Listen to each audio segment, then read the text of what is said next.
Olá pessoal, hoje, venho trazer para vocês um relato assustador que ocorreu no interior baiano, em 1975.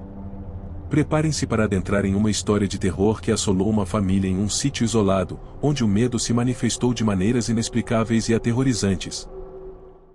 Eu sou Marcelo e gostaria de compartilhar com vocês uma história que mudou completamente a minha vida. Eu tinha apenas 9 anos de idade e vivia em um sítio no interior da Bahia, junto com meus 6 irmãos. Estávamos no ano de 1975, uma época em que a simplicidade e o isolamento eram a essência da vida no campo. Naquela noite, meus pais, Ana e Fernando, saíram para visitar os amigos, nos deixando sozinhos em casa. Porém, o que era para ser uma noite normal, se tornou um verdadeiro pesadelo que transformou a nossa família para sempre. Eu tinha apenas 9 anos na época e estava em casa com meus 6 irmãos. Conforme a noite ia passando, a preocupação tomava conta de mim e meus irmãos começaram a discutir entre si. No entanto, a tensão logo se transformou em brigas e eu me vi no meio de uma situação caótica. Tudo o que eu queria era que meus pais voltassem logo e que a paz e a harmonia voltassem a reinar em nossa casa. Por volta das 23 horas, meus pais ainda não tinham voltado e eu comecei a sentir medo e preocupação em relação ao que poderia ter acontecido com eles. Porém, a discussão acalorada parou quando fomos interrompidos por um som aterrorizante. Uma risada arrepiante, alterou que ecoou pelo ar noturno, nos deixando com os cabelos em pé. Ficamos petrificados ao ouvir aquela risada tão macabra e cheia de maldade, que fez meu coração acelerar de medo. O pior de tudo é que parecia vir de todos os lados, como se fosse proveniente de uma presença invisível, escondida nas sombras da noite. O clima ficou tenso e opressivo, e uma sensação de medo tomou conta de mim e dos meus irmãos.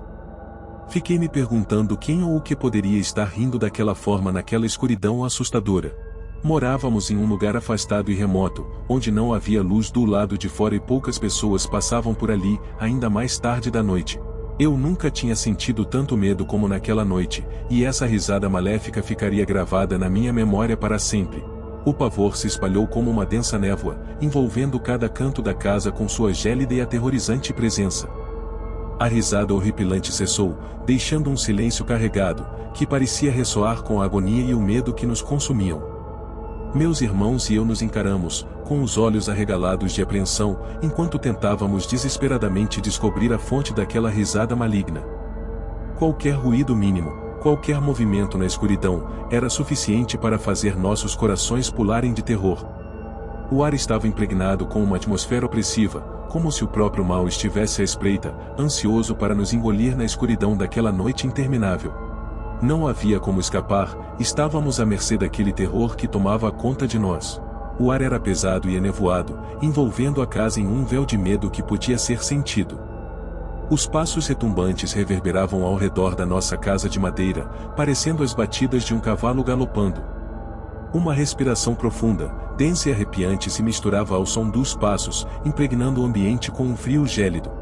A pele da minha nuca se arrepiava enquanto a sensação de ser vigiada por olhos invisíveis me inundava de terror. A sombra que se movia pela fresta da porta, projetada pela fraca luz da lua, era como uma personificação do pavor, nos lembrando que não estávamos sozinhos naquela noite. O sentimento de que algo maligno nos rodeava era inegável. Entramos no quarto dos meus pais, e ficamos todos abraçados em um canto. Eu podia sentir o medo na minha pele, o suor escorrendo pela minha espinha. Juro, naquela noite eu achei que era nosso fim. Se algo entrasse ali, éramos apenas um bando de crianças indefesas. E nossa casa, uma casa frágil de madeira, uma casa humilde, não tinha portas de ferro nem nada do tipo. Antigamente as casas do sítio eram assim. Eu esperava que meus pais chegassem logo, só pensava nisso a cada segundo. Depois de um inesquecível momento de terror, as sombras e os sons ameaçadores desapareceram, deixando para trás um rastro de angústia e desamparo. Quando nossos pais finalmente voltaram, após uma longa espera de 40 minutos, encontraram-nos acuados e apavorados. Contamos-lhes o que aconteceu e eles ficaram assustados e surpresos com a situação. Desde aquele dia, nunca mais nos deixaram sozinhos em casa. Passamos muitas noites com medo, até que com o tempo fomos superando aquele terrível episódio.